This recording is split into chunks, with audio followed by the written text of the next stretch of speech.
Alhamdulillah, mudah-mudahan sehat terus, panjang umur, berkah manfaat dunia akhirat. Dan yang sedang sakit, mudah-mudahan oleh Allah diberikan sabar dan sembuh. Amin ya rabbal alamin. Ada orang Kertosono. Masya Allah. Sampai sini Kertosono. Bismillahirrahmanirrahim. Kepada yang kami hormati, Ketua Majelis Ta'lim Dalailul Khairat. Begitu ya? Dalilul ah, dalil Dalilul Khairat, Ibu Sakinah Basalamah yang mudah-mudahan sehat dan berkah selalu. Dan kepada seluruh ibu-ibu jamaah halal bihalal Majelis Ta'lim Dalilul Khairat yang mudah-mudahan Allah berikan senantiasa istiqomah dalam kebaikan. Assalamualaikum warahmatullahi wabarakatuh.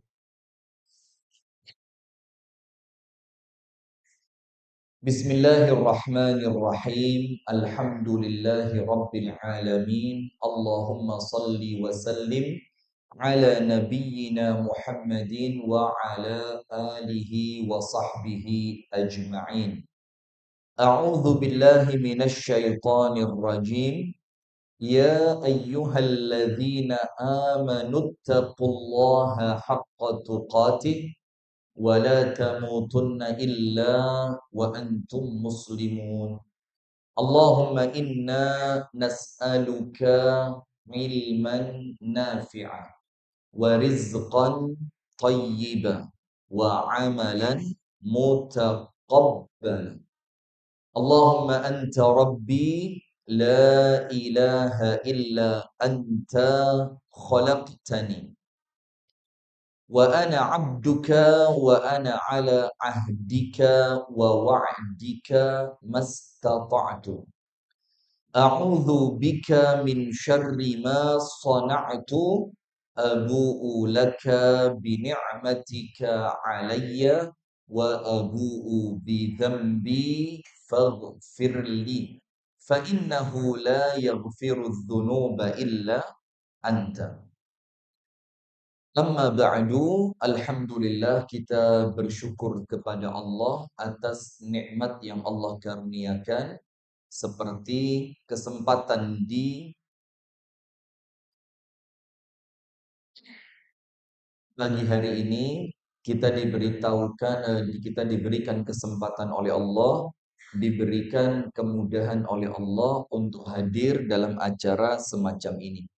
Kita memohon kepada Allah semoga apa yang kita amalkan, apa yang kita niatkan mendatangkan ridho dari Allah untuk kita bersama. Dan mudah-mudahan acara ini acara yang dicatat oleh Allah sebagai ibadah. Amin ya rabbal alamin. Ketika kita berbicara tentang nikmat, maka nikmat itu macam-macam dan tidak bisa dirangkum dalam satu rumus. Itu tidak bisa. Karena nikmat itu sisinya banyak sekali. Salah satunya apa? Salah satu sisi dari kenikmatan itu adalah imma antat ka wa imma antat rukaha. Dua sisi kenikmatan itu nomor satu. Bisa jadi nikmat itu yang meninggalkan kita. Jadi kita masih hidup, tapi nikmatnya sama Allah dicabut. Bisa apa enggak? Bisa. Sehatnya dicabut, kekayaannya dicabut, kebahagiaannya dicabut, nikmat keluarga oleh Allah dicabut. Jadi yang kemungkinan yang pertama, orangnya masih hidup, nikmatnya yang dicabut. Imma antajrukaka. Jadi nikmat itu yang meninggalkan kita. Nanti kemungkinan yang kedua, wa imma antajrukaha. Boleh jadi kita yang boleh jadi nikmatnya masih lengkap, Tapi kita yang pergi meninggalkan nikmat itu pindah ke alam kubur. Sik sugih, dulure sik jangkep, kabeh sik duwe, tapi orangnya oleh Allah yang dicabut usianya. Ada apa enggak? Ada apa enggak? Ada. Maka di antara dua ini, Bu, kalau bukan nikmatnya yang Allah ambil, bisa jadi nikmatnya tetap kita yang oleh Allah diambil. Nah, maka dengan itu ada satu ayat Al-Quran yang kemudian sebagian di antara kita itu salah menafsirkan. Walaupun sakjane ya boleh-boleh saja, nggak apa. Cuma akan lebih tepat ketika diartikan sesuai pengertian para ulama. Ayatnya begini. Innallaha la yughayyiru ma biqaumin hatta yughayyiru ma bi anfusihim. Allah tidak akan merubah suatu kaum sampai mereka sendiri yang merubahnya. Ayat ini kebanyakan dipakai oleh siapa? Motivator. Kalau bukan kita, siapa lagi? Kalau tidak sekarang, kapan lagi? Terus ditanya, usianya berapa? Nggak boleh ngaku umur yang sesungguhnya. Suruh ngomong 17 tahun. Artinya supaya orang itu apa? Semangat. Supaya dia itu termotivasi, supaya orang itu memiliki semangat untuk berubah. Sebenarnya tidak salah. Boleh saja. Tapi kalau berbicara tentang ayat itu, Allah tidak akan merubah sampai kita sendiri yang merubah. Itu awal ayat ini berbicara bukan tentang nasib, bukan. Tapi ayat ini berbicara tentang nikmat. Maka di dalam ayat yang lain dikatakan, Innallaha la yughayyiru ni'matan an'amaha 'ala qaumin hatta yughayyiruha bi anfusihim. Allah tidak akan mencabut suatu nikmat dari seorang manusia. Jadi tidak mungkin. Ketika nikmat itu oleh Allah sudah diberi, maka saklawasi nikmat itu milik kita. Allah tidak akan mencabut nikmat yang telah Allah karuniakan sampai kita sendiri yang menjadikan Allah merasa pantas untuk mencabutnya. Paham tidak? Contoh, kita ngomong yang ini kan yang umum aja ya. Semuanya kan sudah menikah ya. Setelah menikah, malam pertama, malam kedua, bulan pertama, sampai sekarang nikah 20 tahun, selawe tahun, rasanya podo atau berubah? Tidak usah biar jelas saya. Ya pasti apa? Pasti berubah. Karena apa? Yang umumnya kita rasakan kan rotul ilmas tumitul ihsas. Orang itu kalau sering interaksi rasanya berkurang. Iya kan? Kalau ketemu setahun sekali, grafiak, seru, oh khairio, masya Allah. Coba setahun ketemu berbino. Kok cereker tiba nol? Tiba ngomongin cengkal, iya kan? Nah, maka normal. Nah, tapi yang menjadi perhatian untuk kita, nikmatnya pernikahan di awal-awal kita menikah, itu nikmat dari Allah. Maka nikmat itu oleh Allah tidak akan dicabut kecuali kita yang memang tidak lagi pantas mendapatkan nikmat itu. Karena apa? Lupa mensyukuri. Karena apa? Kita tidak menggunakan nikmat itu dalam rangka taat kepada Allah. Karena apa? Ternyata semakin diberi nikmat, semakin jauh dari Allah. Karena apa? Boleh jadi semakin diberi nikmat, rodok dukur titik mulai sombong. Maka oleh Allah dicabut supaya kita kembali ke jalan yang benar. Nah, maka semua nikmat itu kemungkinannya cuma dua.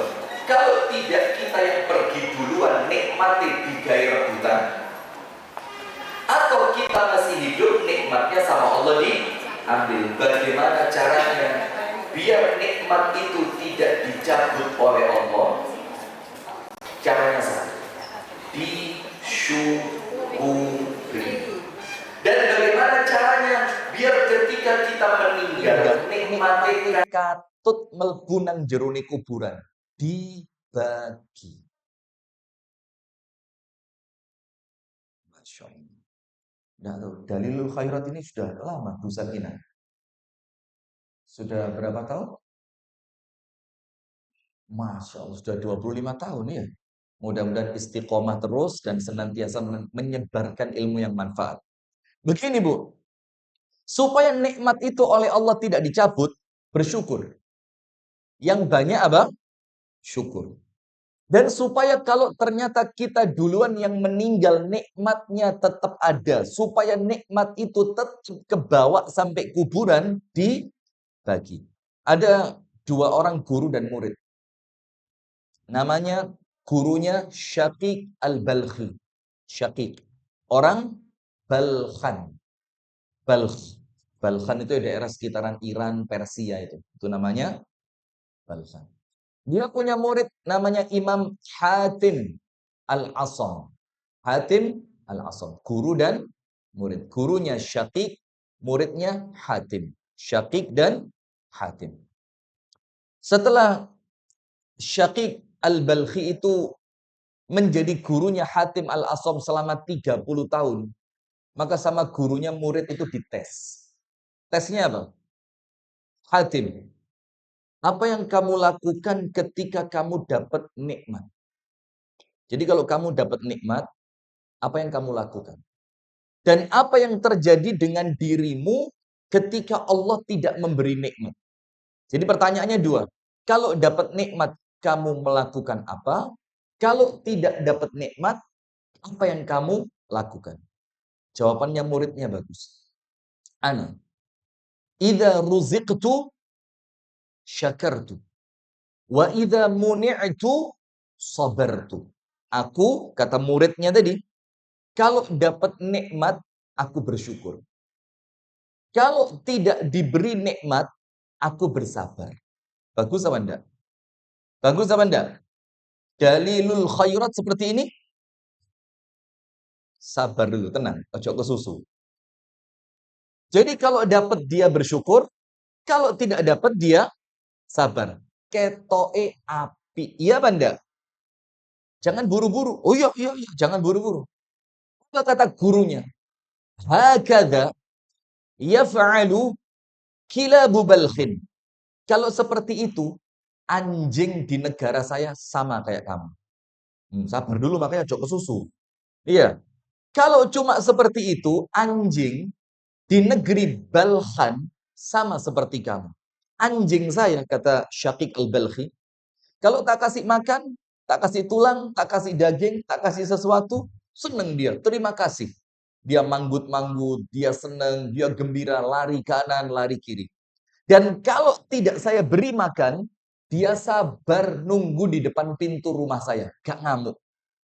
Jadi kalau dikasih syukur, nggak dikasih sabar, podo karo. Jangan keras-keras. Terus muridnya tanya, loh guruku, kalau diberi itu bersyukur, kalau tidak diberi bersabar, bukankah itu baik?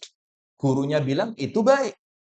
Tapi mosok 30 tahun pengajian harus baik, tok. Kan harus yang lebih baik. Terus muridnya tanya, kalau Anda bagaimana? Maka si Syaqiq menjawab, gurunya jawab. Supaya ngerti beda level antara guru dengan murid. Kata gurunya begini, Ana, kalau saya, idza ruziqtu athartu. Aku kalau dapat rezeki, tum. Bukan cuma syukur. Apa? Tum. Kalau cuma syukur, Bu, tunggali akeh. Oleh duit alhamdulillah. Tunggali akeh. Gak ngefek blas. Maka si guru tadi bilang apa? Aku kalau dapat sesuatu, tum. Wa idza muni'tu, dan kalau aku tidak diberi, syakartu, aku bersyukur. Karena Allah itu ketika tidak memberi, maka Allah itu tidak memberi untuk menyelamatkan. Karena banyak orang diberi malah celaka. Nah, maka kata Syaqiq, aku kalau diberi, dum. Itulah bentuk syukurku. Dan kalau aku tidak diberi, aku bersyukur. Kenapa bersyukur padahal tidak diberi? Karena Allah itu ketika menolak sesuatu, itu penolakannya untuk menyelamatkan. Nah, maka ibu-ibu, dalilul khairat yang nomor 1 apa nomor 2? Ojo ke susu. 1 apa 2? Yo harap 3. Apa sih nomor 3 ini? Tidak ketemu. Nah, maka harapannya kita tidak sekedar baik, tapi menjadi lebih baik. Nah, dan itu Bu, termasuk konsepnya qanaah. Konsepnya apa? Qanaah. Qanaah itu apa sih? Nerimo. Qanaah itu apa? Merasa cukup. Qanaah itu apa? Puas dengan yang Allah beri. Tapi itu qanaah untuk yang baru ngaji 2 tahun. Tapi kalau ngajinya sudah 25 tahun, itu qanaahnya berbeda. Apa qanaah itu? Maka orang miskin punya makna qanaah, orang kaya juga punya makna qanaah. Kalau qanaahnya orang yang tidak kaya, qanaah itu apa? Yakin apa yang Allah beri pasti cukup. Itu qanaahnya orang miskin. Sehingga dia tidak protes. Tapi ya maaf, qanaah yang seperti itu harus menyesuaikan gaya hidup. Maaf ya, mungkin bahasanya rotok kasar, tapi pakai bahasa seperti ini biar lebih paham. Lek melarat, ojo kakean reken, itu loh. Jadi kalau memang Allah takdirkan miskin, jangan sok-sokan kepingin koyok kak iki, kepingin koyok kak iku, tase kudu ngene, klambine kudu ngene, lek saulan sepisan kudu nang salon. Yo jangan. Karena ketika Anda melakukan itu, maka Allah memberikan kepada Anda tadi, tidak mungkin cukup. Padahal tidak mungkin Allah memberi sesuatu yang tidak cukup. Maka qanaahnya orang miskin, yakin apa yang Allah beri pasti cukup. Nah, tapi yo ditoto ya. Ditoto. Makannya bagaimana, hidupnya seperti apa, itu ditoto. Bahkan pergaulannya ditoto. Jangan sampai gaulnya dengan orang-orang yang menjadikan Anda itu ngersulo terus. Ini nasibku ya. Iya, ini gue motor dewe, aku numpak mikrolet. Ngerti mikrolet? Kalau orang Surabaya bilang len itu loh. Kalau sekarang Grab mungkin ya. Grab. Apa? Uno. Bemo ya sudahlah itulah kira-kira. Nah, maka pergaulan pun ditoto. Maka lebih enak kumpul itu jangan sama orang yang di atas kita. Menjadikan kita susah bersyukur ya. Tapi kumpul itu dengan orang yang setaraf, atau kalau mau lebih baik dengan orang yang di bawah kita. Maka akan lego, jembar hati nih. Alhamdulillah aku mek ngene tok. Sing ndekne sorku yo sik akeh. Nah, itu qanaahnya orang miskin. Kalau qanaahnya orang kaya, Bah, tapi ya rada abot. Karena ngajine wis 20 tahun. Rada abot. Qanaahnya orang kaya. Qanaahnya orang kaya, mudah-mudahan kita oleh Allah diberi kemampuan, amin. Itu meyakini apa yang lebih dari kebutuhan kita, itu bukan lagi milik kita. Ngerti? Itulah qanaahnya orang kaya.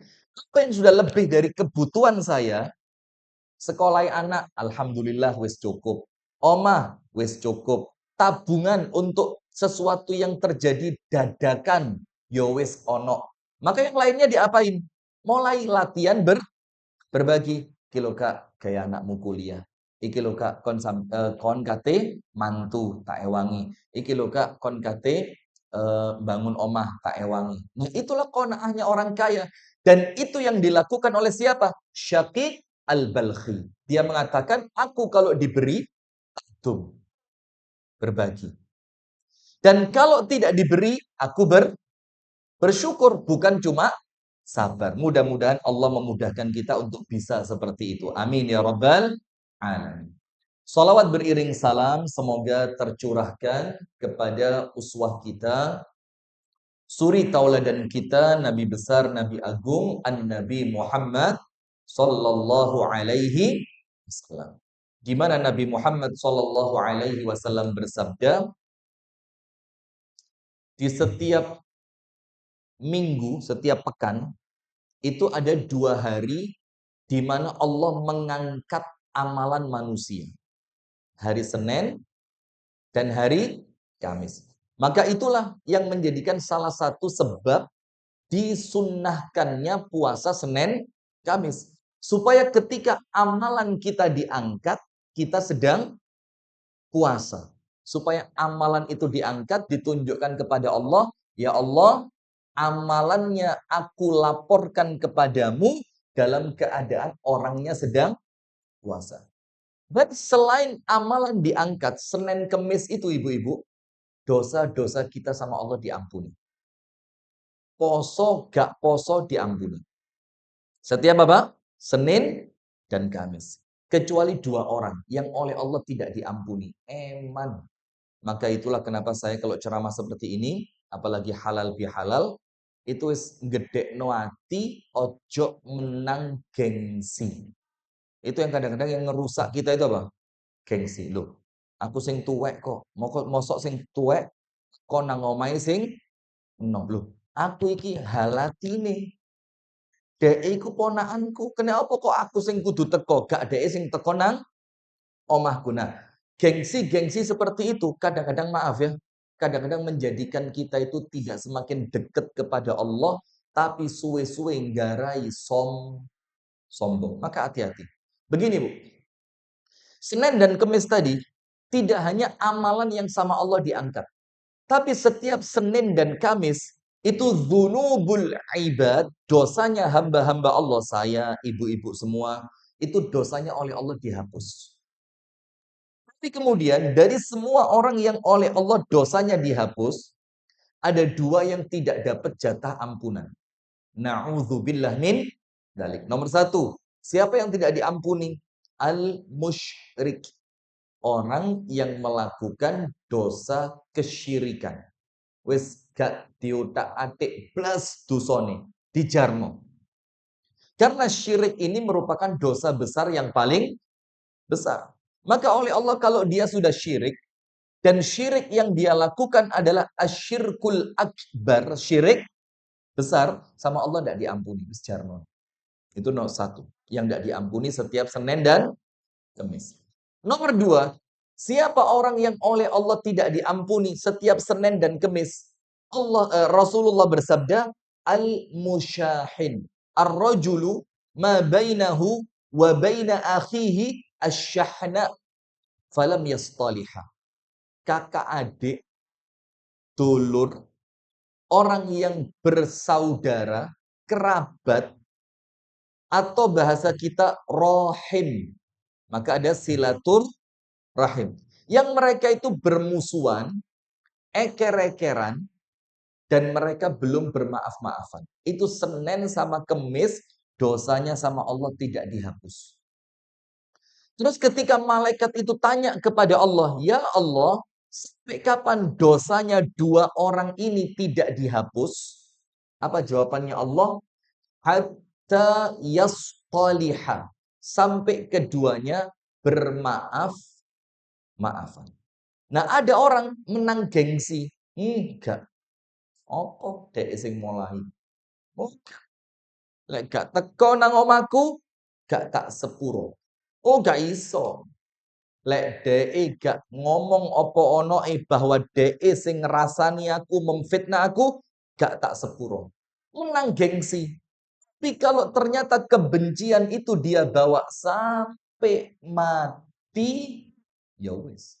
Maka sampai mati itu dia tidak dapat jatah ampunan Senin dan Kamis. Terus muncul pertanyaan, Ustadz, saya sudah minta maaf.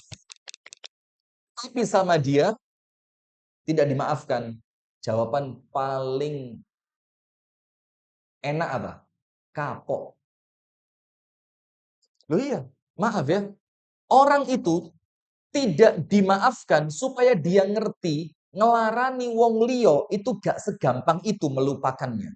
Iya Banda? Jadi ada peluang kalau Anda minta maaf, ada peluang dimaafkan. Dan orang yang memaafkan dapat keutamaan yang besar. Tapi boleh enggak dia tidak memaafkan? Boleh. Haknya siapa? Haknya dia. Nah, maka adanya kemungkinan ketika kita bersalah kepada orang, kemudian orang yang kita zolimi tidak memaafkan, adanya peluang tidak dimaafkan, tujuannya apa? Cek gak sembrono. Cek gak sakarpe dewe.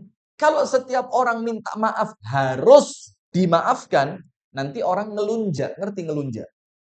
Dikei hati, ngerogoh, rempelong. Karena dalam Islam itu, Bu, ada 4 pilihan cara. Ketika Anda disalahi orang lain, Anda boleh membalas dengan 4 cara. Dan semuanya boleh, gak dosa. Nomor 1, balasan sesuai kezolimannya. Boleh apa enggak? Boleh. Boleh, enggak dosa. Misalkan kita dinyek sama orang. Balasan TBC. Sudah. Dan Anda enggak dosa. Boleh. Apa dalilnya? Allah berfirman, wa jazaa'u sayyi'atin sayyi'atum mithluha. Balasan suatu keburukan adalah keburukan yang semisal, yang serupa. Itu ayat Al-Quran. Allah perbolehkan balas. Dalilnya hadis. Ada. Nabi Muhammad mengatakan, Al-musabbani fa'alal badi'i ma lam ya'tadil madhlum. Dua orang sing ilo-iloan, bales-balesan, paido, itu dosanya kembali kepada yang memulai. Jadi sing bales gak dosa. Karena dosanya orang yang bales ditanggung siapa? Yang memulai. Dengan syarat malam ya'tadil madhlum. Selama yang membalas tidak berlebihan. Berarti boleh apa enggak? Boleh. Balesan, ilok. Tapi ingat, yang semacam ini ada waktu, ada tempat, ada situasi dan kondisi yang sesuai. Untuk siapa? Untuk orang lek gak dibales tambah nemen. Ada model begitu, Bu. Gak dibales, dikira kini gak wani. Nah, maka untuk menghentikan keburukannya dia, boleh sesekali dibalas. Supaya apa? Dia gak terus-terusan menginjak-injak harga diri kita. Tapi, orang kalau membalas dengan model yang pertama, itu gak untuk opo-opo blas. Kecuali mek lego ndek jero ati. Kok kira aku gak wani? Kok kira sing iso jerit mek kontok ah? Kok kira sing iso ngilokno mek kontok ah? Aku yo ndak dapat pahala, ndak dapat apapun kecuali lego ndek jerone ati. Dan dosa ndak, karena Allah dan Nabi Muhammad memperbolehkannya. Nomor 2, kalau Anda disakiti orang lain, jangan dibales di dunia, biarkan. Tapi tagihan nanti di akhirat. Di dunia, biarkan, ojo dibales. Karena kalau Anda membalasnya di dunia, di akhirat selesai, impas. Tidak ada pahala yang bisa Anda tagih dari dia. Kenapa? Lubian wis kok bales. Nah, maka cara yang kedua, ndek dunya jarno. Babano. Tapi nanti di akhirat tak tagih dan kamu akan membayar kepada saya dengan pahala ibadahmu. Dalilnya ada? Ada. Ibu-ibu tahu kan hadis tentang orang bangkrut? Orang bangkrut, salate sregep, posone sregep, ngajine akeh, sedekah akeh. Tapi ternyata apa? Dia pernah memukul si fulan, tahu ngerasani si fulan, tahu ngenyek si fulan, tahu bongkar aib si fulan. Nanti pindah ke akhirat, amal kebaikan dia dibagi kepada orang-orang yang dulu pernah dia sakiti. Itulah kata Nabi orang yang bangkrut. Kenapa bangkrut?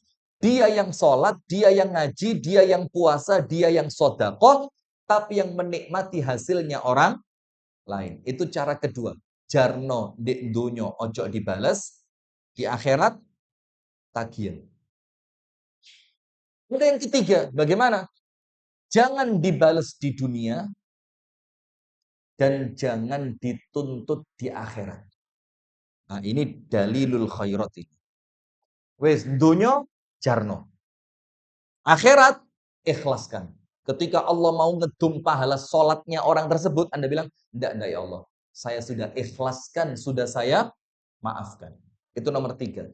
Terus dapat apa? Balas di dunia yoga, nuntut di akhirat juga tidak dapat apa? Allah yang jamin pahalanya. Allah berfirman, "Faman 'afa wa aslaha fa ajruhu 'ala Allah." Orang yang memaafkan di dunia dan memperbaiki. Memperbaiki itu apa? Di akhirat wis gak tak urus, tak ikhlas no. Maka Allah langsung yang menanggung pahalanya. Apa artinya? Allah akan masukkan dia karena kebaikannya itu ke dalam surga. Nah, maka Anda 1, 2, atau 3? Ojo ke susu. 1, bales, gak oleh apa-apa, mek menang, legotok. Nomor 2, jarno ndek donya, agih di akhirat. Nomor 3, biarkan dunia, ikhlaskan akhirat. Dapat surga. 1, 2, atau 3? 2. 2. Atau ada yang milih 1? Kalau saya yang nomor 4. Apa? Saya kan bilang dari awal ada 4 cara. Setiap satu level luwe apik timbang sedurunge, kan begitu. Kan saya bilang, Bu, ojo ke susu. Nah, nomor 4, baleslah keburukannya dengan kebaikan. Kenapa? Balas keburukannya dengan apa? Kebaikan. Kenapa? Maaf ya. Wong iku lek wis kadung apik dilarani tetep apik. Itu berarti apike gak pura-pura. Baiknya itu natural. Baiknya itu memang dia baik tekok jero atine. Maka orang itu kalau terlanjur baik, di apa noai tetap api. Tak ceritanin Nabi Isa. Nabi Isa itu pernah dinyek sama orang. Ketika muridnya tidak terima, akhirnya orang itu berhenti. Nabi Isa ngomong sama yang ngenyek apa? Jazakallahu khairan. Mudah-mudahan Allah membalas kamu dengan kebaikan. Muridnya protes. Nabi Isa, wong iku ngenyek, gak ngelem. Lah kok didungakno jazakallahu khairan. Apa kata Nabi Isa? Antum tulis, bagus ini. Kullun yunfiqu badha'i'ahu. Ya apa nulis ini? Yang artinya setiap orang hanya bisa memberikan apa yang dia punya. Kata Nabi Isa, setiap orang itu hanya bisa mengeluarkan apa yang tersimpan di dalam hatinya. Lek dek jero atine elek, sing metu apa? Elek. Tapi ketika di dalam hati itu tidak menyimpan keburukan, maka loro-lorone ketika dilarani, metune tetap api. Kalau bahasanya Aagim, teko hanya mengeluarkan isinya. Kalau isinya kopi, keluarnya apa? Kopi. Isinya sirup, keluarnya sirup. Isinya susu, keluarnya susu. Jadi ketika Anda itu bales wong elek dengan keelekan, sakjane yo itu mencerminkan kene iki padha eleke. Tapi kalau dalilul khairat kan wis selawe tahun ini, mosok tetap elek, kan harusnya meningkat. Maka ketika orang yang belum pernah ngaji ngilokno, balesan yang mencerminkan Anda itu orang yang sudah ngaji. Maka ketika diilokno, lemu. Alhamdulillah lemu. Berarti awakku sehat. Dongakno kon iki sehat terus panjang umur lambemu tambah dawa. Astagfirullah. Nah, maka balaslah keburukannya dengan apa? Kebaikan. Allah Ta'ala berfirman, "Wala yastawi al-hasanatu wala sayyi'ah." Tidaklah sama yang baik dan yang buruk. Idfa billati hiya ahsan. Balaslah dengan kebaikan. Fa idzal ladzi bainaka wa bainahu adawatun ka'annahu waliyyun hamim. Karena boleh jadi orang yang awalnya jahat, kita balas kejahatannya dengan kebaikan, boleh jadi orang itu menjadi teman yang paling akrab yang senantiasa membelani kita. Mau tahu contohnya? Pernah dengar sejarahnya Nabi Muhammad hijrah ke Taif kan? Dari Mekah ke Taif. Berapa kilo? Sekitar 90 kilo. Mekah, Taif. Dan Taif itu kan dataran tinggi. Maka naik dia, naik terus Masya Allah. Sampai di Taif, harapannya Nabi, dakwahnya diterima. Ternyata apa? Ditolak. Bahkan kepala suku yang ada di Taif, itu nyuruh anak kecil untuk apa? Ngusir Nabi Muhammad dengan nguncali Nabi dengan kerikil. Bukan orang besar, anak-anak kecil. Jadi digait dulinan biar arek cilik. Kata Nabi Muhammad apa? Tidak pernah saya itu sedih yang melebihi kesedihan saya pada hari Taif. Sampai saya jalan nggak sadar, melaku terus saking sedihnya. Sampai saya berhenti di suatu tempat, saya istirahat, tidak lama malaikat penjaga gunung datang, betul kan? Lalu malaikat itu ngomong sama Nabi Muhammad, aku diperintah Allah untuk datang kepadamu, disuruh ngomong, kalau engkau izinkan, aku akan angkat gunung yang ada di kota Taif itu, lalu aku jatuhkan di atas penduduk Taif. Apa kata Nabi Muhammad? Jangan. Kenapa? Innahum la ya'lamun. Mereka seperti itu karena mereka belum ngerti. Terus apa balasannya Nabi setelah dilempari batu? Didongakno. Dongane api apa elek? Pi. Apa kata Nabi Muhammad? Allahumma hdi qaumi. Berikan hidayah untuk orang Taif ini ya Allah. Wa arju an yukhrijallahu min aslabihim qauman ya'budunallaha wa la yusriku bihi syai'a. Aku berharap dari penduduk Taif ini anak turun mereka menjadi orang-orang yang mentauhidkan Allah dan tidak menyekutukan Allah dengan sesuatu apapun. Dan betul.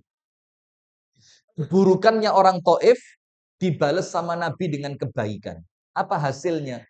Ibu-ibu silakan cek di dalam sejarah perangnya Nabi Muhammad. Semua panglima perang sing hebat-hebat termasuk Khalid bin Walid. Itu ternyata siapa? Anak turunnya orang Taif. Mari silakan. Ternyata anak turunnya orang Taif. Yang awalnya bapaknya, kakeknya itu memusuhi Nabi Muhammad, ngelempari, mengusir Nabi Muhammad dengan batu. Ternyata sekarang anak turunnya menjadi pembela Nabi yang paling kuat. Itulah fa'idza bainaka wa bainahu adawatun ka'annahu waliyun hamim. Orang yang dulunya menjadi musuhmu, ketika engkau balas dengan kebaikan, dia akan menjadi teman yang paling akrab. Kalau Anda dihina, dia yang belani. Kalau Anda difitnah, dia yang klarifikasi. Kalau Anda dirasani, dia yang akan menghentikan rasan-rasan itu. Kenapa? Karena Anda mampu membalas keburukannya dengan kebaikan. Baik, itu muqaddimah. Sekarang kita masuk ke materi. Kenapa? Oh, ketahuan. Ya sudah, kafaratul majlis.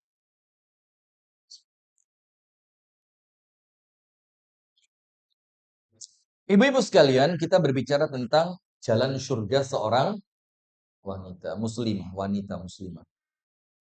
Tema ini bukan dari saya. Saya kemarin mengajukan tema itu indahnya hidup di bawah naungan poligami.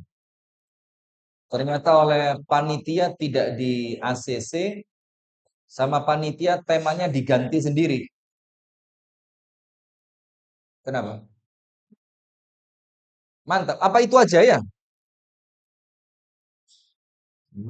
Langsung dilaporkan Umi saya ini. Sudah.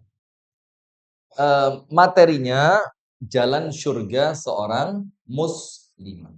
Yang pertama begini, Bu. Di dalam Islam, untuk meraih surga, tidak ada perbedaan laki maupun perempuan. Maka beberapa ayat Quran tentang ibadah, itu mesti ditambahi sama Allah, min dzakarin au unsa. Baik laki-laki ataupun perempuan. Laki-laki masuk surga, perempuan juga bisa masuk surga. Sekarang saya mau tanya, kenapa kok muncul hadis kalau moto yang pas? Jadi saya pura-pura. Sudah. Iya, lagi tuh. Saya takut pas difoto pas mencucur. Apalagi satu, termasuk ini mudah-mudahan dari ilmu ya.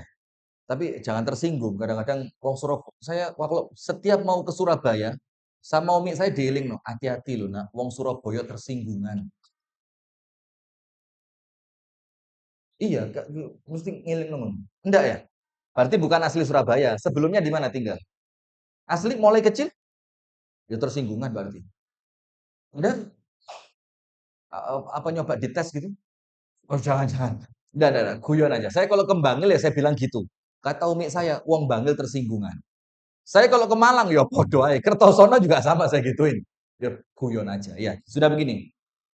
Maka mesti ada kalimat min dzakarin au untha. Entah itu laki-laki ataupun perempuan. Berarti peluang untuk masuk ke dalam surga sakjane podo.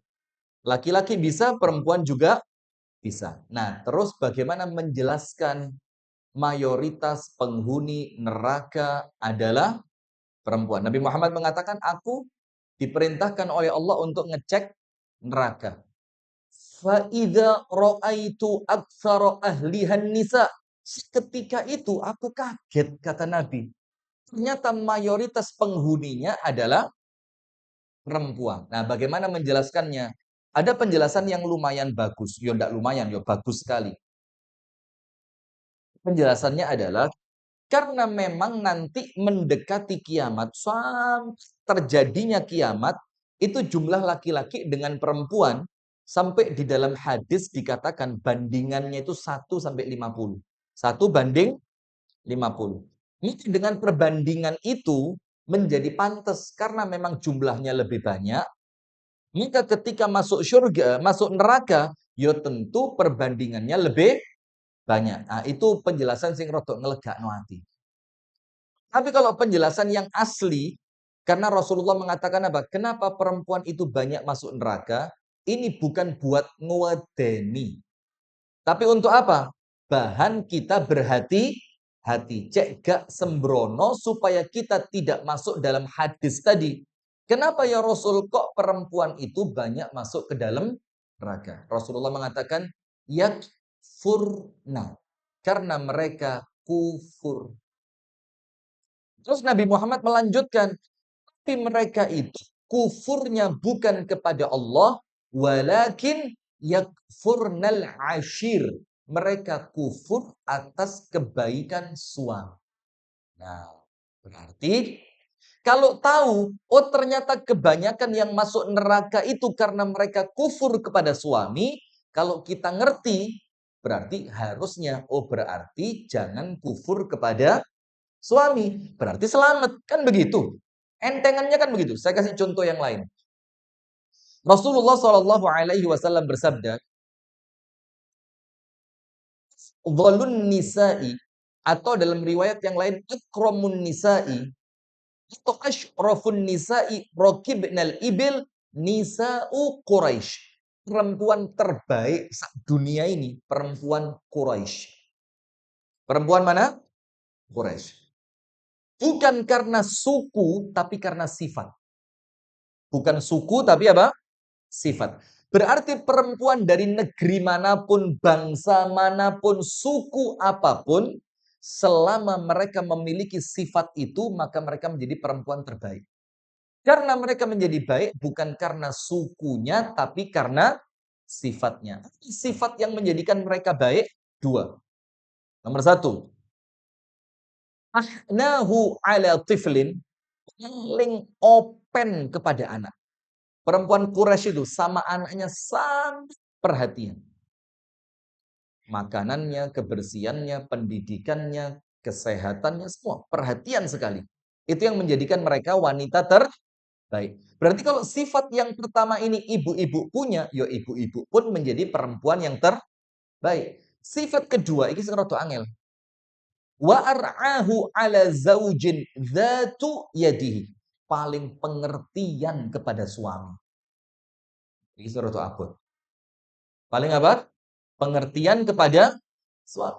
Suami capek. Gak usah ngomong pengertian. Kesel lah bang. Anda wis dikongkone gak gerak kok. Iya, wis dikongkon lho gak apa. Aduh, geger kula, pijeton. Gak apa kon masak, ngepel, umbah-umbah nganterno anakmu sekolah.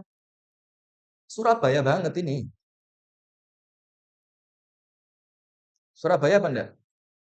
Jari gak tersinggungan. Nah, sudah. Nah, maka mereka itu baik bukan karena suku tapi karena sifat. Sama seperti penghuni neraka tadi. Mereka menghuni neraka bukan karena mereka itu perempuan, tapi karena kesalahan yang mereka lakukan. Apa kesalahannya? Kufur kepada suami. Berarti walaupun Anda perempuan, selama Anda tidak kufur kepada suami, maka Anda pun akan selamat dari api neraka. Allahumma amin. Nah, saya lanjutkan tadi.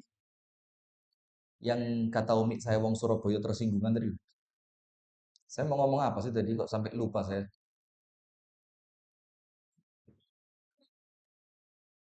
Sudah, lupakanlah, lupa saya. Nah, maka setiap ayat tentang amal soleh min dzakarin au unta. Bisa laki, bisa perempuan. Nah, maka dengan itu ada beberapa amalan spesial untuk perempuan yang menjadikan perempuan itu bisa masuk surga dalam keadaan yang terbaik. Bahkan kalau ibu-ibu sudah tahu hadisnya semua, bahkan bukan cuma masuk surga, tapi 8 pintu surga itu semuanya apa? Awe-awe. Lewat kene ae, Kak. Oh, iki jamaah Surabaya lewat kene ae, Kak. Ojo lewat kene ae. Itu pintu surga rebutan nyambut ibu-ibu semuanya. Amin ya rabbal alamin. Maka hadisnya sebenarnya banyak. Kalau kita mau kumpulkan wake. Tapi kalau mau yang singkat, padat, jelas adalah hadis riwayat Imam Ahmad dengan sanad yang sahih. Rasulullah Shallallahu Alaihi Wasallam bersabda, ada 4 amalan yang menjadikan perempuan itu, kalaupun dia wafat, maka pintu surga itu sudah menanti mereka. Nomor 1, al-mar'atu, seorang perempuan itu, idza shallat khamsaha, kalau sholat 5 waktunya, eh, itu ditafsirkan sholate tertib. Tertib itu ya khusyuk, tumakninah, 4 waktu, diiringi dengan qobliyah dan ba'diyah, dan sholatnya juga dia lakukan dengan penuh konsentrasi. Idza shollat khamsaha. Kalau sholat 5 waktunya baik. Nah, tapi ingat dulu, sholat yang baik itu apa? Tidak asal sholat. Bahkan orang yang sholat, ketika sholatnya tidak baik, itu bisa diancam dengan celaka. Ya benda? Fawailul lil musallin. Wes sholat bisa celaka. Berarti kunci surganya perempuan ketika mereka sholat 5 waktu, itu tidak sekedar sholat, tapi sholatnya harus baik. Anda tulis, sholat yang baik itu apa? Nomor 1. Sebelum itu. Sebelum. Sebelum wudhu. Sholat yang baik tidak bisa dilepaskan dari wudhu yang baik. Karena kalau wudhunya tidak sempurna, wudhunya tidak sah, bagaimana nasib sholatnya? Tidak sah. Ada seorang laki-laki masuk ke masjid ketika Nabi Muhammad ada di masjid. Ternyata di kaki laki-laki itu ada sebesar koin yang dimana tempat itu tidak tersentuh air wudhu. Tahu kan? Langsung Rasulullah bilang apa? Wailun lil aqabi minan nar. Celaka, kaki-kakinya manusia akan disentuh api neraka. Maka laki-laki itu langsung noleh. Oh, ternyata ada bagian yang seharusnya dialiri air wudhu, ternyata tidak kena. Kecil, cuma sebesar koin. Tapi Nabi Muhammad tidak hanya mengatakan sholatnya tidak sah, tapi dalam riwayat yang lain dikatakan anggota wudhu, entah itu kaki, tangan, wajah, kepala, yang tidak terkena air wudhu, dari situlah pertama kali neraka itu akan dinyalakan untuk dia. Na'udzubillah min dzalik. Sementara kalau wudhunya baik, Nabi Muhammad mengatakan, umatku nanti di hari kiamat ketika mereka datang, aku kenal sama mereka. Sahabat tanya, Dari mana antum kenal dengan mereka? Sementara kan manusia sak donya dikelompokno kabeh. Rasulullah mengatakan dari cahaya wudhu mereka. Dari cahaya wudhu mereka. Maka Rasulullah mengatakan, kalau kalian bisa menyempurnakan, maka sempurnakanlah. Maka nomor satu, sholat yang baik diawali dengan apa? Wudhu. Dan mohon maaf, biasanya sing roto abot itu ketika sudah tua. Karena apa? Kadang-kadang dingkluk gak kuat, ya enggak? Gosok enggak kuat. Sehingga terkadang sebagian anggota wudhu itu wis perasaane koyok wis kena banyu, padahal aslinya belum kena. Maka harus hati-hati betul. Wudhune ojo kesusu. Ada orang ngomong mubadzir air ndak boleh. Karuan mubadzir air timbang sikile gak kena banyu. Kalau milih loh ya. Tapi kalau bisa milih tidak mubadzir dan wudhunya sempurna, pilih yang itu. Tapi daripada memperhatikan air yang tidak mubadzir, akhirnya wudhunya tidak sempurna, karuan diakai. Faham sampai sini? Tapi jangan salah faham loh ya. Bukan saya mengajak untuk mubadzir air, enggak. Tapi kalau disuruh milih, hemat tapi wudhunya gak sempurna, dibandingkan harus pakai air sedikit lebih banyak, tapi wudhunya sempurna, maka pilih yang wudhunya sempurna. Karena dari wudhu tadi menjadikan sholat kita diterima atau ditolak. Nomor dua, apa sholat yang baik itu? Di awal waktu. Di awal waktu. Di awal waktu itu berarti artinya apa? Setiap Anda mendengar azan, Anda langsung sholat. Osik, setrika kurang nek telu. Osik, iki goreng, nanggung lengone wis kadung. Ketoro pengalaman ini. Kok Anda tahu itu loh, gak pengalaman gak mungkin ero iki ya. Wis lengone wis kadung, eman lek ditinggal salat engko adem maneh, nguripi maneh, manasi maneh. Nah, kalau Anda mau dibilang salatnya baik, ndak peduli dengan nguripi maneh, lengone engko adem maneh ndak, karena yang paling prioritas untuk kita adalah salat. Di awal waktu. Nomor 3, niatannya ikhlas. Nomor 4, khusyuk dan tumaknina. Wudhunya baik, sholatnya di awal waktu, kemudian niatannya ikhlas karena Allah, dan yang terakhir khusyuk dan tumaknina. Tumaknina itu apa? Intinya satu. Tumaknina itu pokok gak kesusu. Itulah tumaknina. Rukuknya benar, sujudnya benar. Ketika duduk di antara dua sujud juga tidak tergesa-gesa. Khusyuk apa khusyuk? Khusyuk itu atine melo salat. Itulah khusyuk. Jadi kalau hati kita ikut di dalam sholat, bacaannya diangen-angen, ketika ruku doanya di apa? Saya mau ngomong dihayatin, doanya diresapi, ketika sujud doanya dimasukkan ke dalam hati. Itulah khusyuk. Nah, kalau sholat Anda seperti ini dan Anda istiqomahkan di setiap waktu dan di setiap harinya, maka itulah orang yang sholatnya baik. Dan sholat yang baik itu, Bu, akan menjadikan kita lisannya terjaga, perbuatannya terjaga. Wong lek sholatnya api, gak mungkin ngomongi kasar. Ada orang yang bilang gini, aku ini sakjane atiku api, tapi jane ngomongku ngene iki, gak mungkin, gak mungkin. Karena orang kalau hatinya baik, tercermin dari mana? Lisannya. Gak mungkin ngomongi kasar, gak karuan, ngelarani atine wong liya, itu ndak mungkin. Karena apa? Lisan itu cerminan hati. Nah, maka kalau orang sholatnya baik, itu orang yang inna sholata tanha 'anil fakhsya'i wal munkar. Maka lisannya terjaga, sikapnya terjaga. Maka pantas kalau orang yang sholatnya baik melbu surga. Pantas apa enggak? Karena dari awal yang sholatnya baik, semua amalan yang lain ikut baik. Amalan yang pertama kali Allah hisab di hari kiamat apa? Sholat. Kalau sholatnya baik, semuanya baik. Kalau sholatnya buruk, semuanya buruk. Maka noto anak itu diawali dengan noto sholatnya. Nanti kalau sholatnya sudah tertib, yang lain secara bertahap akan ikut menjadi baik. Maka perempuan yang akan masuk surga, nomor satu, sholatnya baik. Nomor dua, coba istri saya, Masya Allah, enak-enak ceramah dikirimi video coaching anak lagu nih. Setrap sampai rumah. POV, kelakuan istri saat perjalanan mudik. Kalau gambari coaching. Lihat ini. Masya Allah. Masuk ini jalan mlebu surga.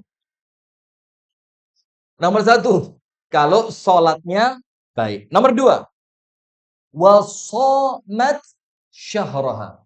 Puasa Ramadannya baik. Sudah lewat kan Ramadan? Dan ketika ngomong sholat 5 waktu ibu-ibu, Allah tidak ngeributi Anda dengan sholat sunnah. Enggak. Loh, Ustadz, enggak penting sholat sunnah. Penting. Apa tidak disuruh sholat sunnah? Disuruh. Tapi untuk perempuan, Allah memberikan keringanan. 5 waktu, sing penting iku api, iku tertib, surga. Karena Allah itu tahu, Bu, wong wedok ngono, kesel, bersih omah. Anda tahu? Ruang depan dibersihi, setelah bersih, pindah ke ruang tengah. Ruang tengah bersih, ruang depan rusuh maneh.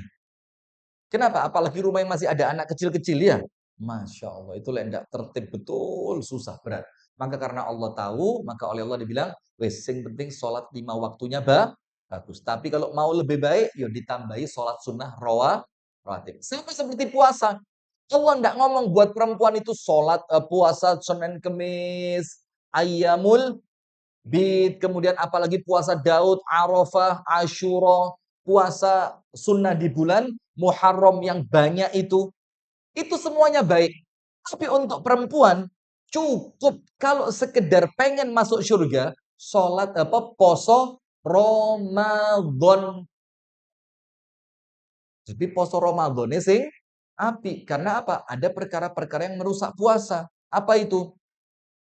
Lisannya tidak terjaga. Ngerasani, ngapusi, riba, maido, atau sikapnya tidak terjaga. Apa sikap yang tidak terjaga itu?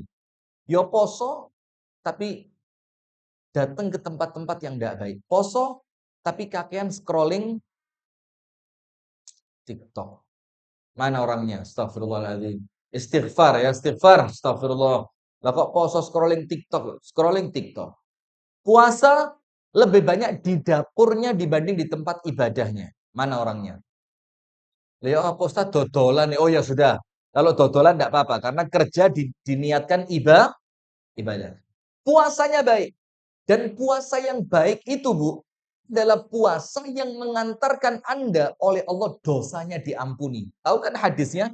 Barang siapa berpuasa penuh keimanan dan berharap ampunan dari Allah, Allah akan ampuni dosanya yang telah lalu. Maka kalau orang puasanya baik, dosanya oleh Allah diampuni, pantas tidak masuk surga.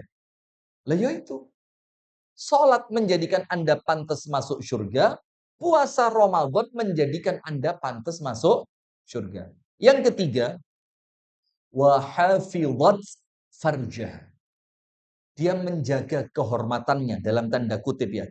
Kalau yang ini insya Allah tidak terlalu susah. Untuk ibu-ibu pengajian, ibu-ibu yang tinggal di Indonesia yang memang adat ketimurannya itu masih kental. Itu insya Allah masih aman. Dia menjaga kehormatannya. Menjaga kehormatan itu caranya macam-macam. Tidak memasukkan laki-laki lain ke dalam rumahnya ketika suami pergi. Dia tidak menjalin hubungan yang tidak ada manfaatnya dengan laki-laki yang bukan selain mahramnya. Dia tidak memasukkan laki-laki yang dibenci suaminya ke dalam rumah. Itu macam-macam. Itulah termasuk menjaga kehormatan. Yang susah yang terakhir. Nanti tak ceritani Anda. Tapi ya mudah-mudahan cerita ini tidak disalahpahami ya. Karena cerita ini cerita yang ditulis oleh Imam Ibnu Taimiyah di dalam Majmu' Fatawa. Nah, yang keempat, salate api, posone api. Dia menjaga kehormatan. Menjaga kehormatan itu tidak sekedar kemaluan, maaf. Tapi apa? Ngomongnya ditoto, gak uraan. Uraan itu apa? Cerawak. Ngerti cerawak? Dan ini saya sampaikan, yo ndak di Surabaya tok, yo di Malang, yo di Batu, ya di Surabaya. Kemarin juga saya sampaikan di Bangil. Itu apa? Tolong kalau mantu sing pantes. Kalau mantu sing pantes. Sing pantes itu apa? Ojo sampai isin-isin. Ya Allah, kadang-kadang didulur dewe. Dan bukan nyeramai orang lain, ini di keluarga sendiri. Itu kemanten, setelah semuanya selesai, sebagian tamu sudah pulang, yang awalnya lagunya itu apa? Barakallahu laka wa baraka alaik. Itu langsung ganti lagu nih. Langsung lampunya itu lampu disko. Cak, lagunya cak. Iku langsung joget-joget. Dapat sing enom jidae melo.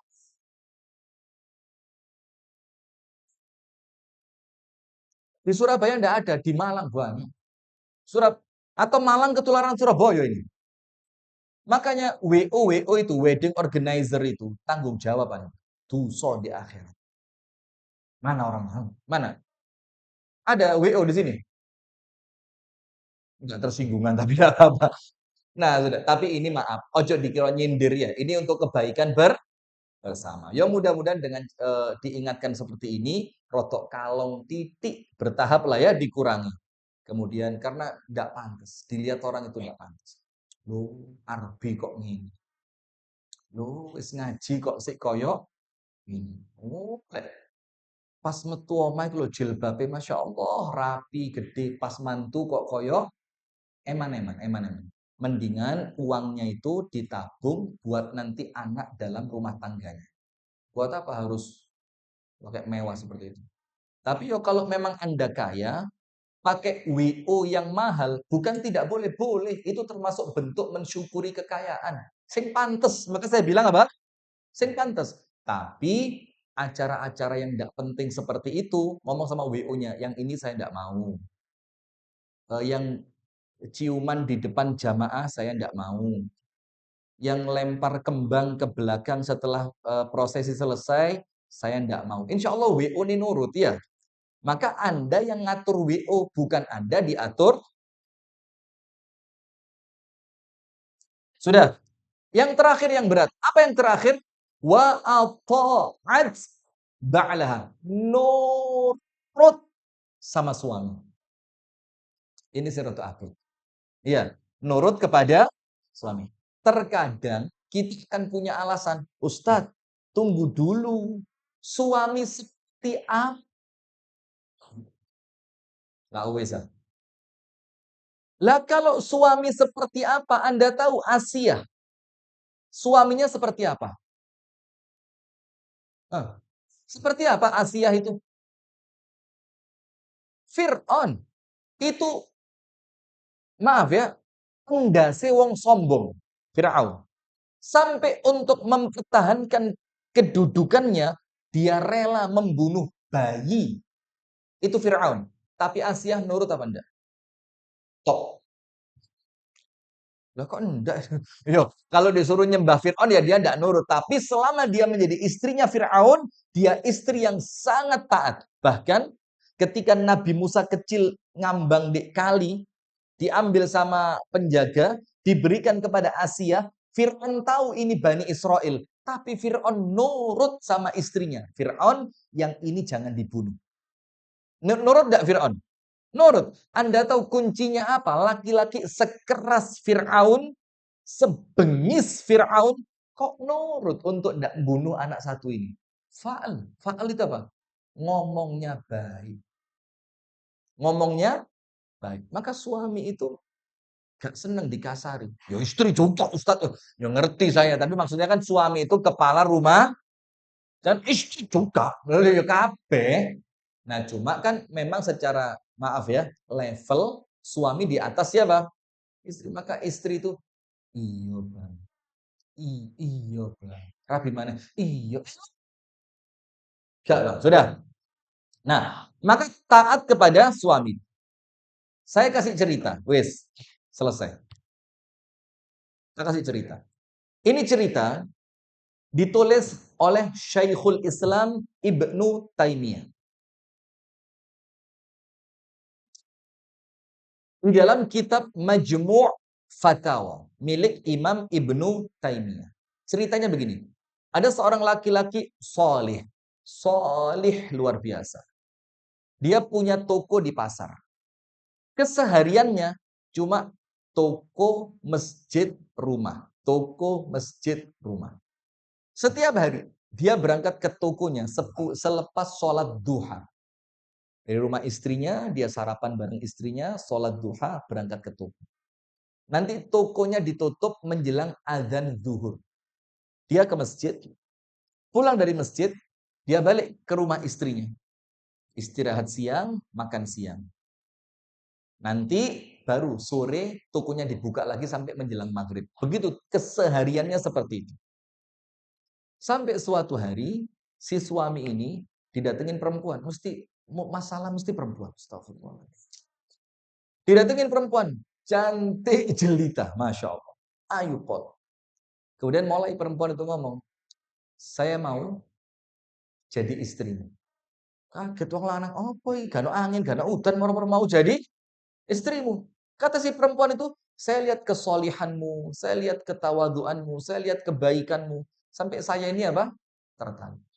Si laki-laki, ndak mata keranjang, ngomong, ana rajulun mutazawwij. Gak iso mbak, saya ini sudah punya istri. Loh kok enak-enak kamu bilang, moro-moro gelem jadi istriku. Nah, saya sudah punya istri. Saya ini laki-laki yang tidak bisa adil. Timbang aku dosa melbun rokok. Tidak. Mulia kata laki-laki. Perempuan itu tidak putus semangat. Itu loh Bu, kuncinya. Ojo putus semangat. Terus no. Sepisan ditolak pindo. Sudah, astagfirullah, astagfirullah. Sampai perempuan itu, katanya Ibnu Taimiyah, ngomong apa?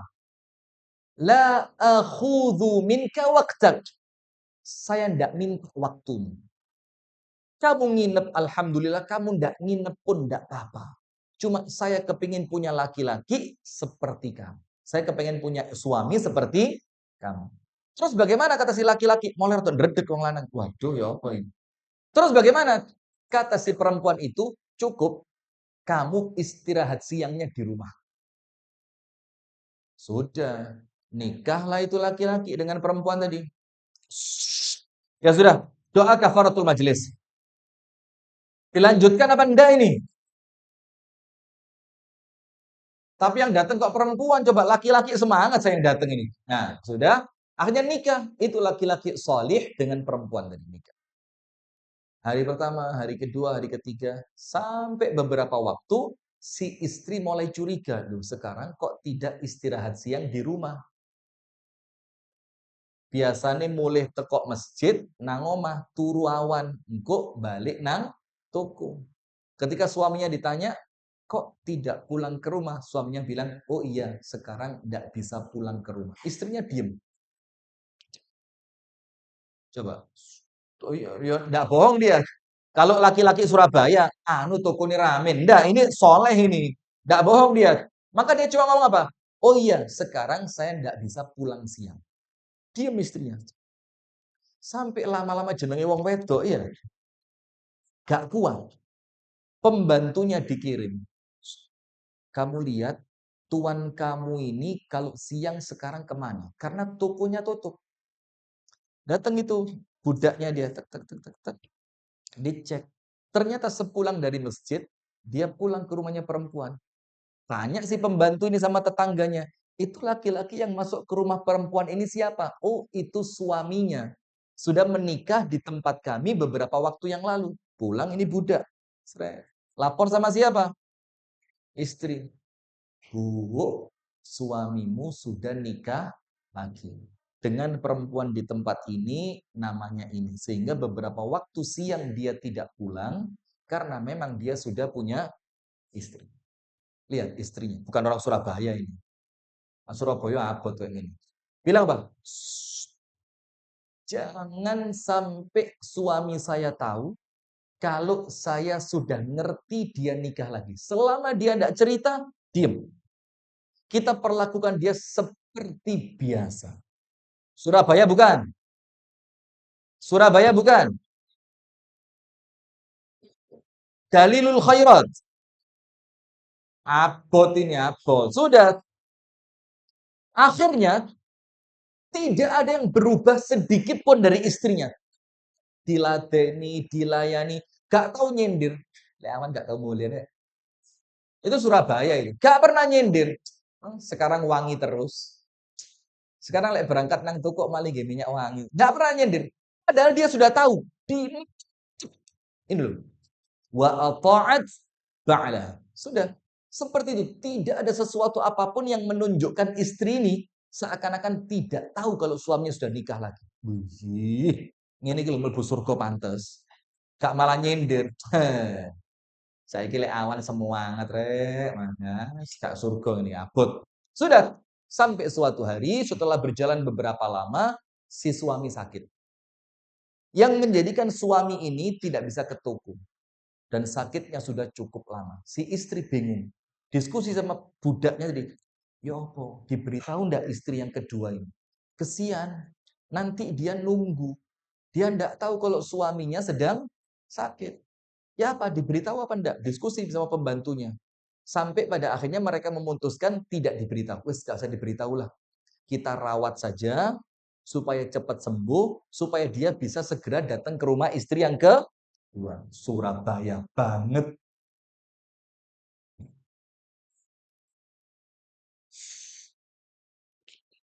Kenapa contohnya harus ini ya? Sudah. Qadarullah, ternyata si suami ini tertulis di Majmu' Fatawa Ibnu Taimiyah. Ini bukan cerita karangan saya ini. Bin Talib senengane ngarang, ngawur ae. Bin Talib itu gini-gini ya, khoyir-khoyir Bin Talib itu, Masya Allah. Sudah, ternyata qadarullah suami itu wafat. Setelah suami ini wafat, si istri merasa berdosa. Ya Allah, seakan nih istri keduanya. Tidak sempat ngerawat, tidak sempat tahu sampai suaminya meninggal. Sudah, setelah dikuburkan di malam hari, besoknya si istri pertama ini manggil tukang pembagi waris. Ahli apa? Waris. Diceritakan, ini harta suami saya. Tokonya di sini. Dia punya kebun kurma di sini. Dia punya peninggalan ini. Ini semua yang suami saya punya. Dari saya, dia punya anak satu. Tapi jangan lupa, dia punya istri juga. Maka tulisan di dalam pembagian waris, ada 2 istri yang harus dibageni waris. Dibagi, tek, tek, tek, tek, tek. Setelah selesai, ini buat anakmu, ini buat kamu, ini buat istri keduanya. Sudah. Setelah hartanya dikumpulkan, pembantunya tadi, budaknya disuruh ngirim. Kamu bilang sama dia, suami kita sudah meninggal. Dan saya mohon maaf, tidak sempat ngasih tahu karena khawatir gelak no ati si suami. Karena setahu suami, saya tidak ngerti. Maka kami putuskan tidak memberitahu kamu. Nah, ini tadi pagi dia meninggal, kemarin malam sudah dikubur, dan ini harta waris jatah kamu. Dalilul khairat. Ini jatah kamu. Apa kata istri kedua?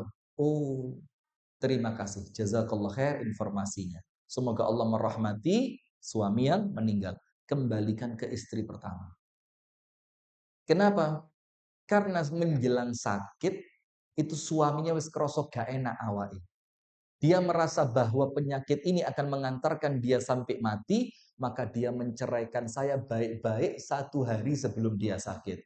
Api apa gak? Kalau model 2 perempuan ini melbu surga pantas apa enggak? Ya itu loh Bu, nurut sama suami, gak gelak no atine suami. Antum kenapa senyum-senyum? Ini yang jaga kamera senyum-senyum, ngene tok ajib, ajib. Tak ketok bagian ini kita share nang bojoku. Jangan ya. Jangan. Nah, maka kalau perempuan pengen masuk surga, kuncinya ringan. Tapi harus istiqomah. Salatnya yang baik. Ramadannya sempurna. Menjaga kehormatan dan nurut taat kepada suami. Baik Ibu-ibu sekalian, sebelum ada pertanyaan, Ustadz, apa batasan nurut sama suami? Apa? Apa? Tambah batas. Ya boleh. Cuma secara syariat dibatasi dua. Nomor satu, selama suami tidak melanggar syariat. Jadi selama apa yang diperintahkan, apa yang dilakukan tidak melanggar syariat. Yang kedua, qadrul mustata', sesuai kemampuan istri. Jadi istri itu kalau diperintah sesuatu yang memang dia tidak mampu, dia tidak wajib taat. Kenapa? Memang di luar batas kemampuan. Selama tidak melanggar syariat dan selama istri itu mampu, maka disitulah ojo ngomong wajib. Kalau ngomong wajib terasa kayak beban. Tapi ngomong apa? Disitulah surganya perempuan ketika dia mampu taat kepada suaminya. Barakallahu fikum, itu yang dapat saya sampaikan. Kami kembalikan kepada pembagi acara.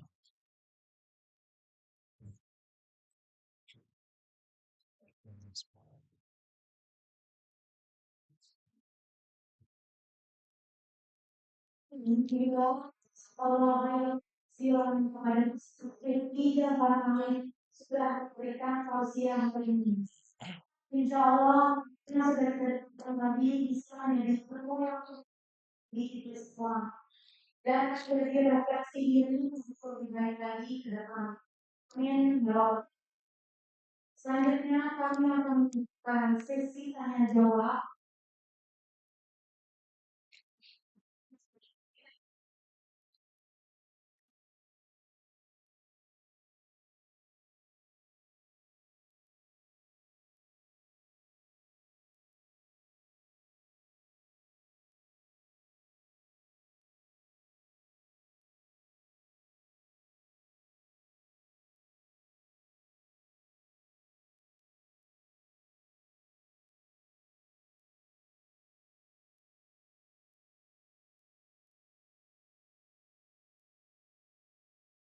Waalaikumsalam warahmatullahi wabarakatuh.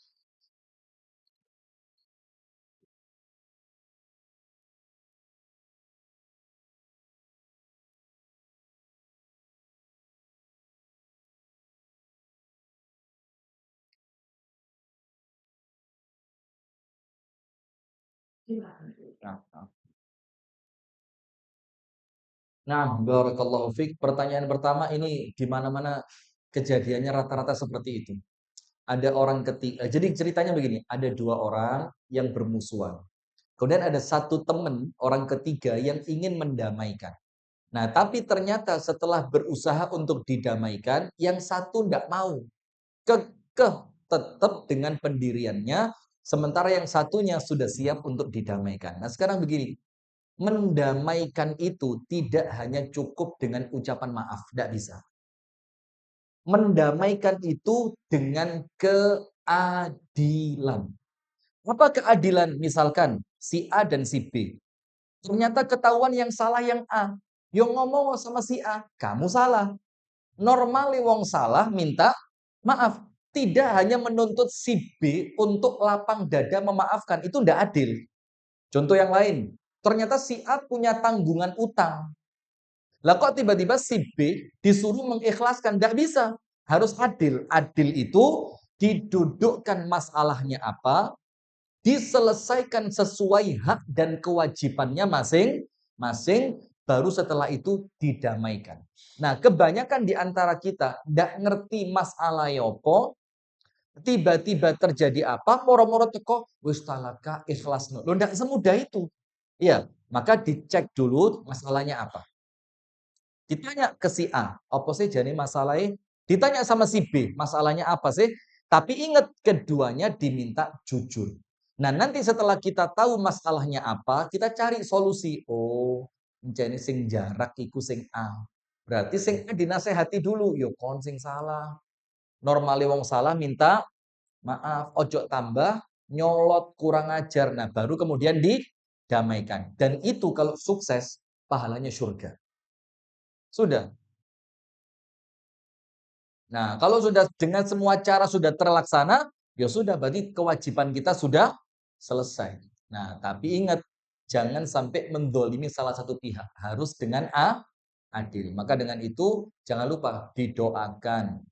diakrabkan. Dan tidak ada yang paling ngelegani hati kecuali ilmu. Diberitahu apa keutamaan orang yang memaafkan. Apa keutamaan orang yang saling damai setelah sebelumnya bermusuhan. Jadi kalau memang tidak bisa, jangan dipaksa. Nanti malah tidak sehat. Kalau dipaksakan malah tidak sehat. Wallahu ta'ala a'lam bissawab.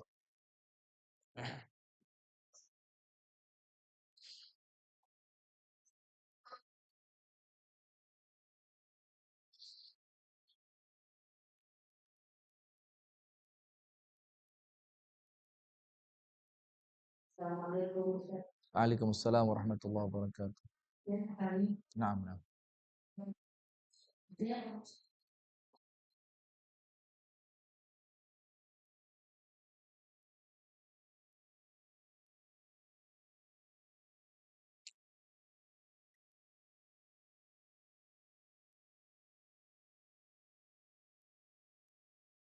Iya, naam.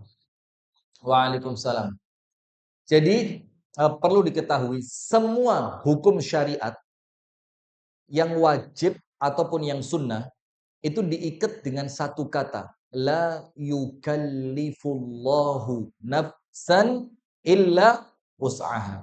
Maka contoh puasa, tidak kuat bisa ganti di lain hari. Kalau terus tidak kuat karena sakit bisa diganti dengan membayar fidyah. Ternyata untuk bayar fidyah tidak punya uang, gak usah bayar. Itulah syariat. Nah, termasuk perempuan. Maka perempuan itu memang terkadang kendalanya di lutut ya. Terus ngadeg terus, kesel, apalagi semakin usia kadang-kadang badan semakin melar sehingga kalau capek sedikit wis jarem kabeh. Nah, maka perlu panjenengan tahu kalau memang tidak mampu, hati-hati loh ya. Tidak mampu itu yang menilai kita dan kemudian yang menentukan benar atau salahnya Allah. Yang menilai tidak mampu siapa? Kita. Nanti yang menilai Allah. Jadi Anda tidak perlu tolak-tolak orang. Oh, tidak. Cukup kita dengan Allah. Tapi kalau memang masih bisa jalan, takbiratul ihramnya wajib berdiri. Hanya itu dok. Jadi ketika takbiratul ihram wajib berdiri. Selama masih bisa jalan. Nanti setelah takbiratul ihram boleh duduk. Rukuknya duduk, sujudnya duduk, semuanya boleh. Cuma kalau masih bisa jalan, khusus takbiratul ihram karena itu merupakan rukun sholat harus berdiri. Wallahu ta'ala alam bissawab.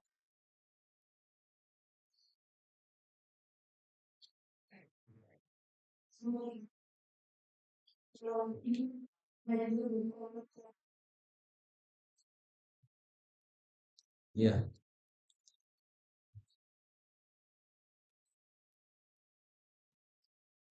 jamaah. Baik, pertanyaan pertama. Apa tadi dua kemungkinan nikmat yang saya ceritakan di awal? Yang nunjuk pengurus saja, jangan saya. Tadi kan di awal saya cerita ada dua kemungkinan nikmat itu dalam diri kita. Ada dua kemungkinannya, silahkan. Panitia aja yang nunjuk. Waalaikumsalam warahmatullahi wabarakatuh.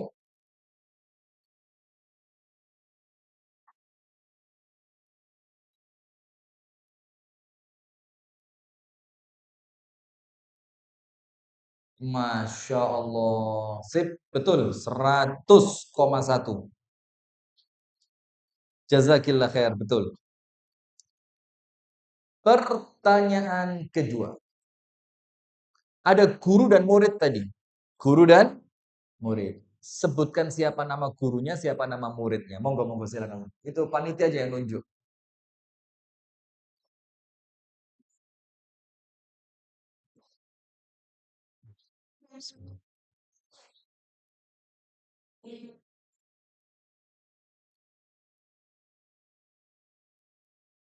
Masya Allah, betul.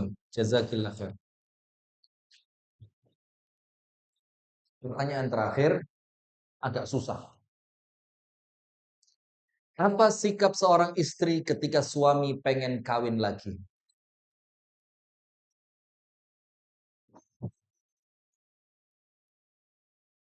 Serius sekali Anda.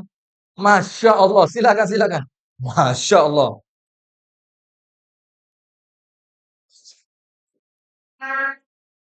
Suami. Masya Allah. Tapi pertanyaannya bukan itu. Itu bulan aja ya. Kasih mic-nya kasih. Silakan, silakan. Dipegang, dipegang, pegang. Dah apa? Gampang pertanyaannya. Tadi ada 4 kunci perempuan masuk surga.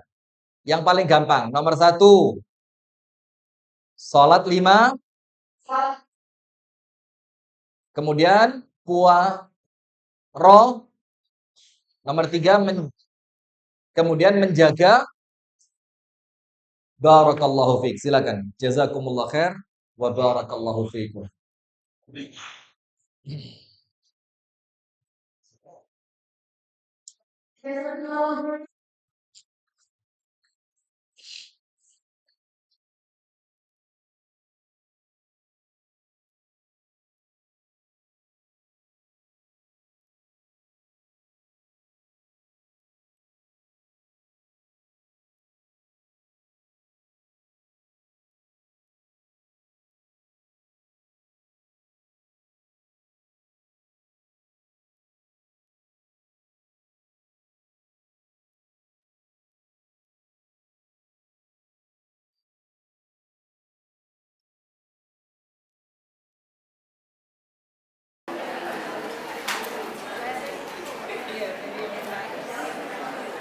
Alhamdulillahirrahmanirrahim. Semoga hadiahnya bisa bermanfaat. Untuk yang kedua, kami mohon diwakili oleh Ibu Fatimah Bahmid untuk memberikan bingkisan.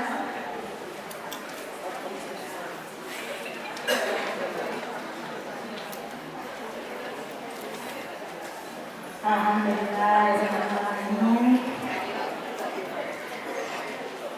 Untuk peserta yang ketiga diwakili oleh Ibu Cica Zubaidi. Kami persilakan.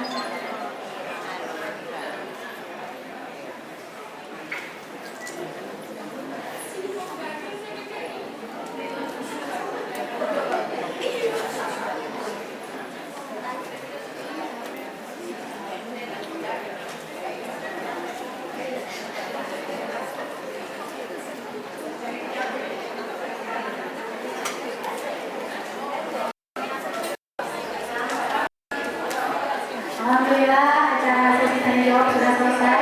Untuk acara berikutnya, barangkali Ustaz berkenan untuk menutup dengan doa. Baik, ini kita tutup acara khusus tausiah kami dulu ya. Nanti kalau acaranya masih ada, kita tutup dengan berdoa. Semoga Allah Ta'ala mendengar dan menerima doa-doa kita bersama. Dan insya Allah apa yang kita inginkan oleh Allah akan diberikan. Amin. A'udzu billahi minasy syaithanir rajim. Bismillahirrahmanirrahim. Alhamdulillahi rabbil alamin. Allahumma salli wa sallim ala nabiyyina Muhammadin wa ala alihi wa sahbihi ajma'in. Allahumma ighfir lil muslimina wal muslimat wal mu'minina wal mu'minat al ahya'i minhum wal amwat. Innaka sami'un qaribun mujibud da'awat ya qadhiyal hajat.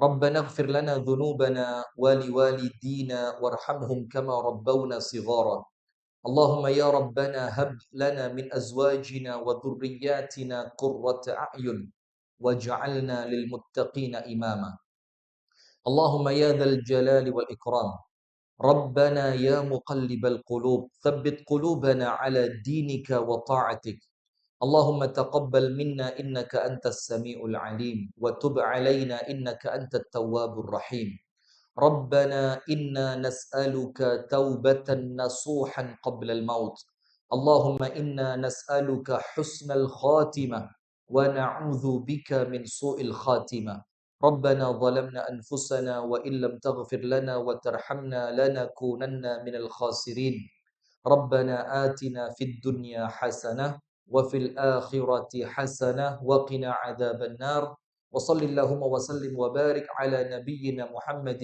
والحمد لله رب العالمين. Dari kami tutup dengan doa kafaratul majlis. Subhanakallahumma wa bihamdika asyhadu an la ilaha illa anta astaghfiruka wa atubu ilaik. Assalamualaikum warahmatullahi wabarakatuh.